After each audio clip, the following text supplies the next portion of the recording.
Heavy clear হয়েছে। যাই হোক, রঞ্জক নেবে তো?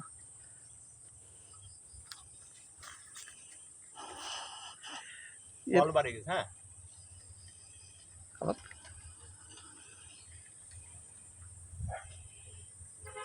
নে খা রঞ্জ, মুখ নড়ছে না কে?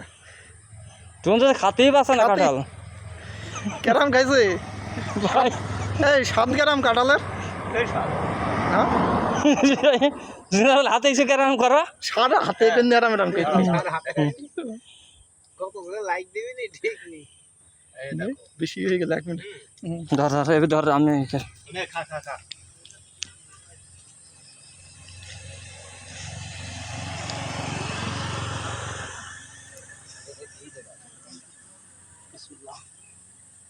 এই সব বিসমিল্লাহ বলছি খাওয়ার আগে।